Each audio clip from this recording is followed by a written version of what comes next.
March was such a fun reading month for me. I was able to actually get my first release on release day, which was so exciting. I've never actually picked up a book on the day that it releases before. I've never actually been that excited for books, honestly. I also found 2 new books that I hadn't read before, were just as good. All of the books that I read in March were a hit. So I had overall had a really good reading month. I'm a big coffee drinker. You want to join me and have a cup of coffee while I talk about my March reads? We will get started with the first book that I finished. Let's talk about Fourth Wing. I found this on TikTok.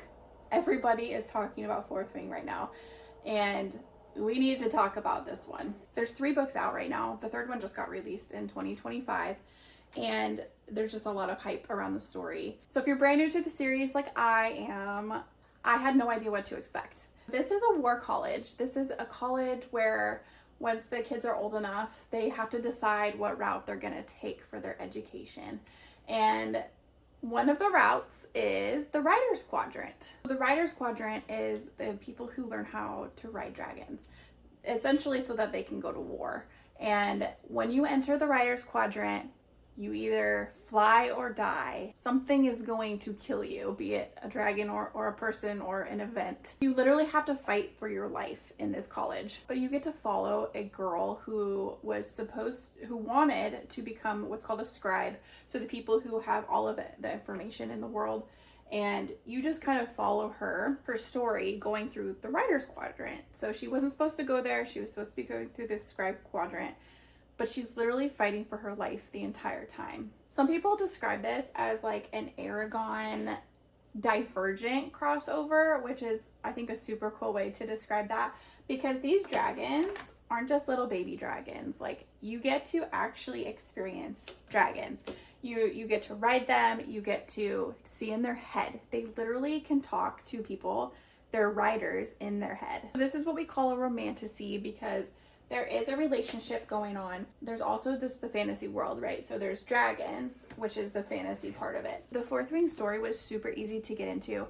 The writing isn't super complicated. The world isn't overly complicated. And these dragons are so smart, which makes it just so interesting. So overall, I devoured this. I fell in love with this. I'm someone who read ACOTAR, and I struggled with the first book, to be honest, but this had me sucked in from the beginning. I absolutely loved it, highly recommend it, and I'm so excited to be continuing the series.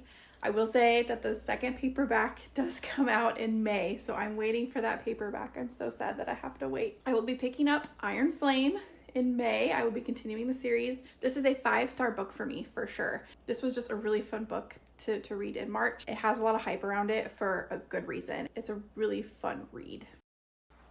I was also able to get through Sunrise on the Reaping. This is a world that I was so excited to jump it back into. I fell in love with the original Hunger Games trilogy, and this book came out in March. This was the first book that I was actually able to pick up in person on release day, so that was super exciting. Sunrise on the Reaping is set 24 years before Katniss's Hunger Games. It is all about the 50th Hunger Games, which is Haymitch's quarter quell. Haymitch is one of the main characters inside of the original trilogy, and you get his whole backstory. Just like any other Hunger Games story, there is heartbreak, there's a love interest, and you get the Hunger Games. And since it's a quarter quell, things are not just normal. It's not just the normal Hunger Games. And let me tell you, you get to see inside what happens during a reaping. While reapings are incredibly hard on the families and the members of the districts, you get to actually see inside Haymitch's reaping what happens when things go awry, when you have people who are not following the rules that they're supposed to be. I feel like this Hunger Games really provided an inside look that we just really haven't had before. It's such a great addition to the already existing Hunger Games universe, because you just get more of the story. And I will say that if you have never ever read Hunger Games before, I wouldn't read the epilogue if you're going to read Sunrise on the Reaping. The epilogue does have spoilers, but as someone who has read through all of the Hunger Games, I will say that you could totally read Sunrise on the Reaping if you've never read the other books before. If you've seen the movies, you know enough to enjoy Sunrise on the Reaping. But as someone who has read all of the Hunger Games, I do highly, highly, highly suggest that you actually read the Hunger Games, because it is such a great dystopian, and especially if you're trying to get started with dystopian, Hunger Games is a great place to start. I went into the Hunger Games story without many expectations. I was just so excited to be diving back to Panem, into the Hunger Games universe.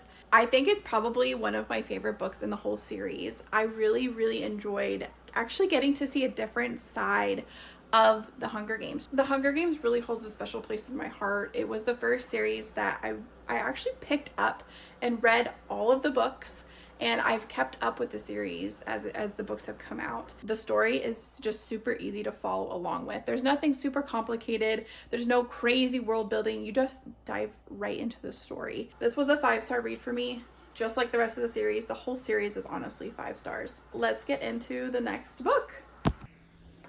As a busy mom, I use audiobooks quite often. I have an Audible subscription. So I feel anytime I'm doing laundry or cleaning my house or whatever I'm doing, I will use an audiobook. I use it kind of as encouragement so that I can get up and actually get something done instead of just doom scrolling. I absolutely fell in love with ACOTAR last year, and I decided to go ahead and do a reread.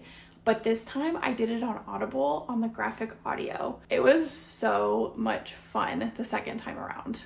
If you don't know what ACOTAR is, it stands for A Court of Thorns and Roses. This is a series of 5 books about fairies in a fairy world. They have humans and fairies, and there is a wall that divides the humans from the fairies. Inside the book, you get to follow a human named Feyre. Inside the book, you get to follow a human named Feyre, and she gets mixed up with the fairies. She gets taken by them and she has to go live in their world. She ends up fighting for her life, and you just get to follow her story through it all. You get to see the fairies, you get to see the world, you get to see drama, you get to see romance, and just a lot of magic, honestly. Some people consider this a Beauty and the Beast retelling, and I think that fits.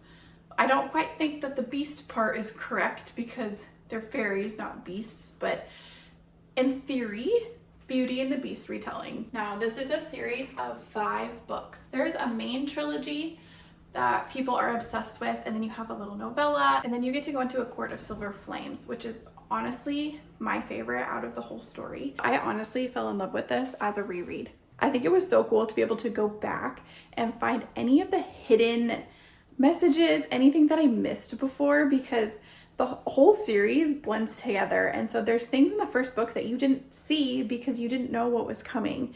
But once you know what's coming and then you go back to reread it, it's actually really fun to pick out all of those little hidden Easter eggs. And the graphic audio is super cool because each person, each character has their own voice. So there's a different actor for each actual character in the book.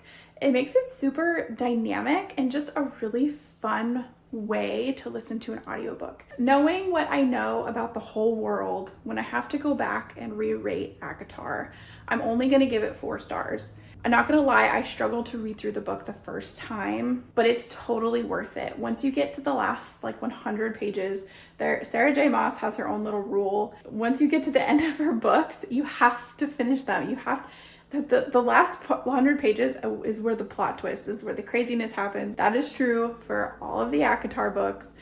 Highly recommend that you push through the first ACOTAR book before deciding if you're going to continue on with the series or not. The whole series for me is a 5-star series. Let's continue on to the next book. The Games Gods Play seriously surprised me last month. I was not expecting to love this. I honestly picked it up because it's blue. Because the pages are absolutely gorgeous. It's stunning. It's a beautiful book. I picked it up because it just looked really fun. And it just caught my eye. And I do judge books by their covers. This is more of an urban fantasy, mythological, of course, because it is The Games Gods Play.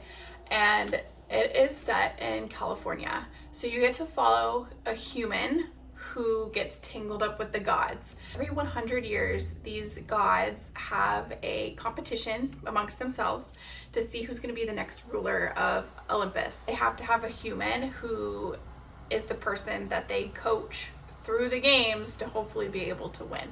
And these humans, unlike the Hunger Games, where in the Hunger Games, when you're selected, you have to go. You can back out of the Crucible. It's not recommended, but you can. So you're not necessarily held against your will. You get to follow a human who is going through this. And this is another Romantasy. So there is another romance inside of this. So our main character is Lyra. You get to follow her through being selected by Hades. Lyra is cursed. So you get to follow that storyline. One of the gods did curse her, which creates issues inside of the Crucible. Each event you may or may not survive, and these people have to fight each other. They have to fight whatever event is happening. Each god creates their own event. What makes this Crucible interesting is that Hades is not supposed to play. Hades does not normally get involved in the Crucible. He rules the underworld. He is the king of the underworld. So in theory, he shouldn't be the king of both Olympus and the underworld. But he decides to play this time. Easy ride. You never know what's going to happen. You never know who's going to survive. I honestly wasn't expecting to love this book from the start. I did not know what to expect because I really hadn't seen reviews on it. But I am thoroughly shocked, and I completely fell in love with the story and the world. I absolutely loved it. So sad that the next 2 books aren't out yet. This is set to be a trilogy, and it does leave off on a cliffhanger. I will definitely be getting the second book. It should be coming out in September of 2025. So hopefully it comes out on time. I'm so excited. I've seen pictures of it online, and it's just as beautiful as this one. This was another 5-star for me. As you can tell, I had a really good month. If anyone asks and if I would suggest it, highly, I definitely would, especially if you're into the Romantasy and the ACOTAR and the Fourth Wing. This is just another form of that Romantasy, but you get to throw in games and trials are a blast. I had so much fun reading in March, and I am so excited that I was able to share my favorite reads with you. These are 4 hits for me. I absolutely loved all of these. Let me know if you're adding any of these to your TBR, and thank you for joining me. I will see you in the next video.